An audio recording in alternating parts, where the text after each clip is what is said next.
G'day mates, it's the Doctor here, and at long last it is finally, time to go over my updated Salamangreat deck profile. Now, I have been meaning to make an updated deck profile on Salamangreats for a very long time, but the problem is the ban list always kept changing it. Like, Lady Debug went to one, so, okay, can't do that. And then, Salamangreat and, no, Salamangreat Gazelle and Circle, went to limited. And, well, okay, I thought the deck died, but then you could still use Mirage Stalio, and then Mirage Stalio got banned, so the deck was officially dead, and now Mirage Stalio's come back. And, well, let's go over it. I've been meaning to do this for a long time, and thank you to the new ban list. So, let's get to it. So, what I've arranged with my deck here is I've got the generic Cybers first, and then we'll go over the Salamangreat monsters. So first, I'm running only 2 copies of Microcoder to search for a Cynet card, particularly Mining or the trap card Conflict. And yeah, the trap card runs a lot of trap cards already. Did I say the trap runs a lot of traps? I don't know. Now, we do have 3 copies of Backup Secretary because, well, it's a level 3 monster. So you just special summon it with another level 3 monster, as long as it's not another copy of Backup Secretary. Actually, oh, what? Looks like you can. Yep, so even then, just use those 2 for a Mirage Stalio, and you can special summon a Salamangreat from the day. But the ultimate goal with Salamangreats is, well, access code talker, now that we have that in the game. And my gosh, is access code talker powerful. But Sea Archiver is another good card, and you can run more copies of this if you want, because the purpose of my deck profiles are to go over, like, the combos and see if we can get a conversation started about the pros and cons and ways of improving. And with Sea Archiver, you can special summon this card to a zone of link monster points to, which means you have to link summon first before you commit to summoning Sea Archiver to go for a Mirage Stalio if you have another level 3 monster on the field. And then it would be banished, but as we know with Xyz monsters, any monster that would have that effect where they would be banished if they would be removed from the field instead of going to the graveyard, then if they're Xyz material, they just go to the graveyard instead, and thus you reset the card, so it can be used again. Now, another good card for Salamangreat is Flame Buffalo, because, again, it's fire, and level 3, I got that mixed around, but you can discard a card and draw 2, which is, well, I mean, it's a pot of greed, except, unlike Sea Archiver, you cannot use this card with it as an Xyz material, because it has to be face up, and Xyz materials are in this weird zone that's not face up, face down, or I guess even on the field, technically. It's very weird, but I'm only running 2 copies of Lady Debug, because with hand traps still in the game, like Cyframe Gamma and some of the others, then yeah, you don't have much protection with Lady Debug, even though it's a really good searcher. Yeah, that might have been the one change to my first deck profile that should have included 3 Lady Debugs instead of, it was something else. It wasn't Maul, it was like a bigger version of Maul, I can't remember. A Wolvie, that's what it was. Yeah. And I'm running 3 copies of Foxy, and I got a prismatic version just to show it off because it looks very nice. Because what doesn't look good as a prismatic rarity, am I right? But I think what happened with Salamangreat is that because you could just buy 3 structure decks and form a really powerful deck, arguably the most powerful deck at the time, Konami just had to hit them constantly, like far more than Sky Strikers, because that's where the money was. Like, they wanted to sell Sky Strikers because they were so rare, hard to get, and of course they were powerful, but Salamangreats were so cheap, so they were more susceptible to the ban list. It's all about the profits, you know? Here's Gazelle, which is the best searcher for the deck, because you can send any Salamangreat card to the graveyard, and then with something like Sunlight Wolf, then you can set the spell and trap from the graveyard to the field, or add it back to the hand. No, I think I'm thinking of Raw. Raw does that. But either way, Gazelle is an absolute necessity for the deck, and if you get hit by Call by the Grave, that is unfortunate, but luckily, Call by the Grave is limited.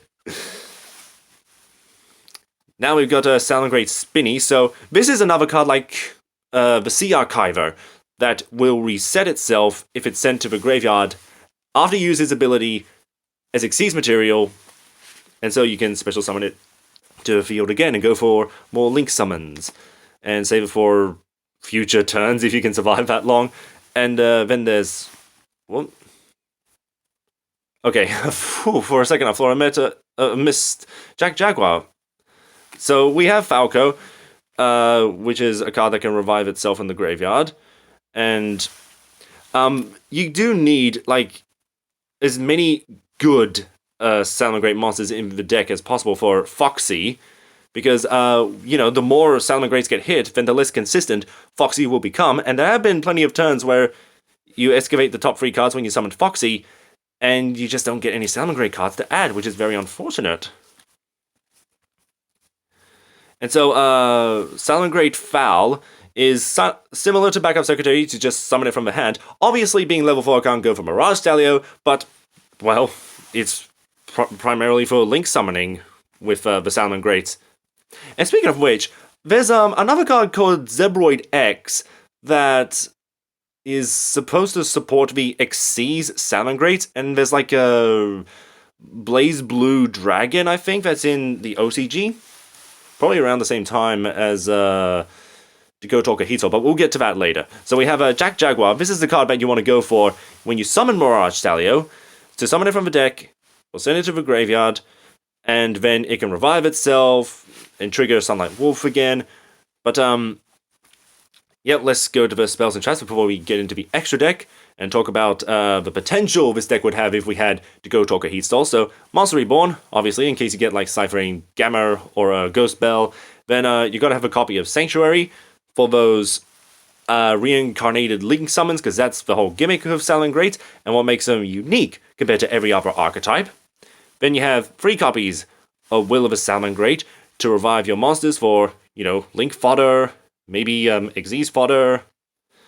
And we have 3 copies of Signet Mining, just for more search power, because, oh man, like, it's probably fair that Gazelle and Circle were hit to 1, because that's like 4 searches that the deck is missing. And again, we got like Lady Debug, Foxy, Mining, and yep, there's the Circle. Then you have Call by the Grave to get rid of those pesky hand traps.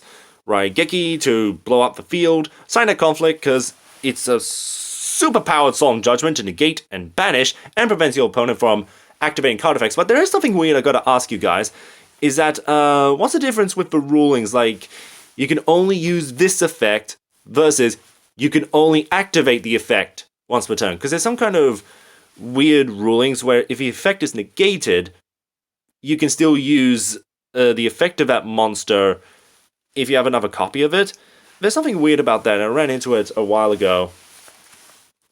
Obviously, Signet Conflict would shut it down, but yeah, it was against the Mech Knight player, and I had Raw when I should have used Conflict, but either way, that's from the past. And if you guys know the rulings, like, please let me know in the comments how that works.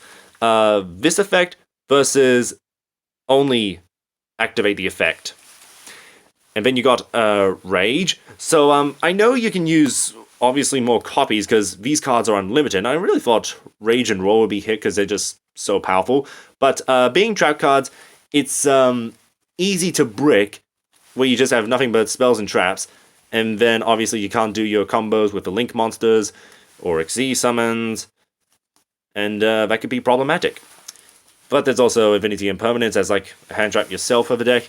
And you can also run Prohibit Snake because Salamangreats are all Cybers, and this card can bounce your opponent's monsters back to the hand if they battle a Cybers monster. Now, we've got the extra deck. So, welcome back Mirage Stalio. Not only a searcher, but can also bounce your opponent's monsters to the hand. Even if it may not be viable on the first turn.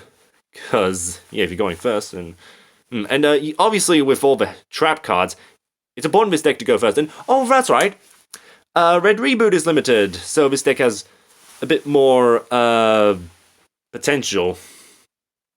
Less cards to deal with it.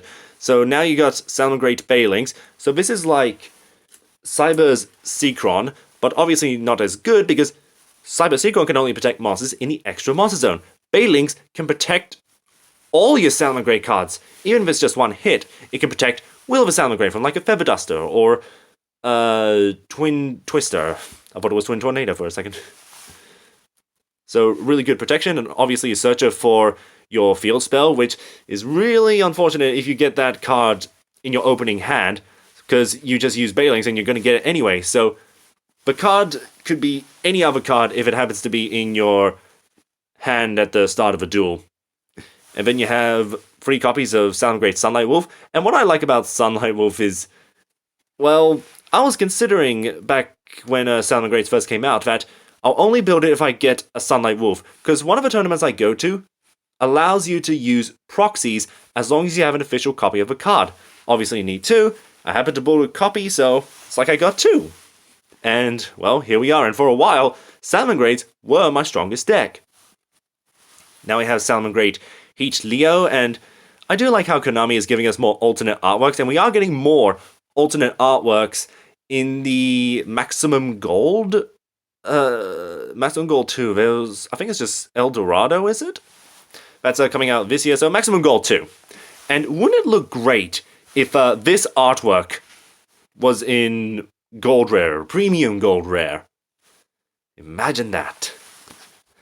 Then there's Nightmare Phoenix, because it's a fire monster.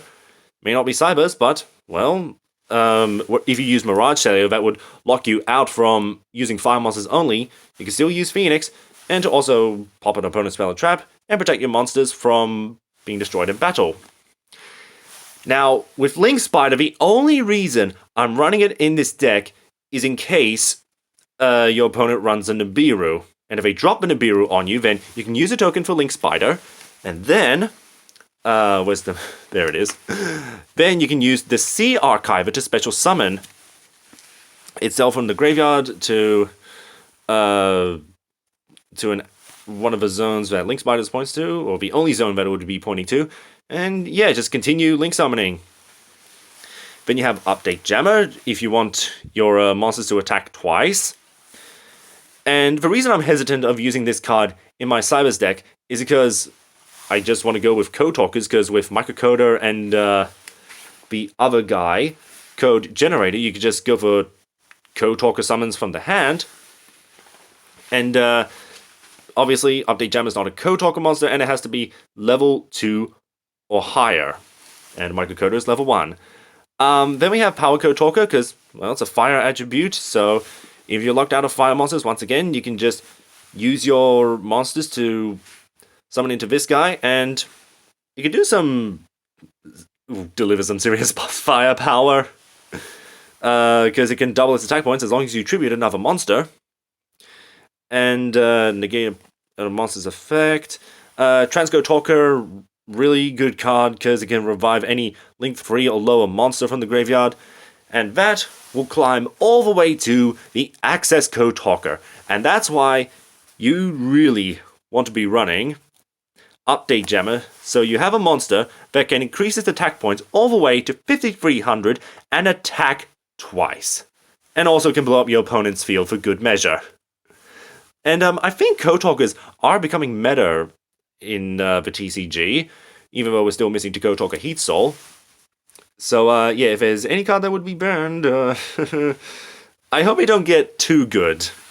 Because, well, my friend was disappointed that Miscellaneousaurus was limited, and, oh yes, the true King of all calamities got hit.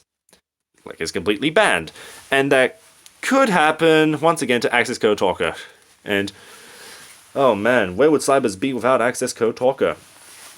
Now, I was talking about Code Talker Heat Soul and why both Salamangreat and generic Cybers really need to Code Talker Heat Soul, because as a fire attribute, if you summon the fire attribute Code Talker, even like Power Code Talker, then you can search your deck for any Salamangreat monster. And, you know, it's not once per turn, so you just keep summoning Link monsters to search for your monsters, and just more materials and more crazy shenanigans you could pull off, because Signet Codec is insane, and might be... I don't think it'd be limited if it proves to be problematic, because it's not once per turn, so just keep going over and over, and you're just recycling your hand, and yeah, the sooner we get to Gotoka Heat Soul, then I'll do an update on this deck, as well as the generic Cybers, or Yusaku's deck, and yep, there's a lot of potential for Cybers, Salamangreats. Will we get in Dawn of Majesty? Hard to say, but yeah, what do you think of my Salamangreat deck? The finally talked about, finally recorded, updated version that I want to do for so long, and can you think of other crazy things that you can do with Salamangreats? Maybe there's a card missing I could include in the deck. And until next time, take care, mates.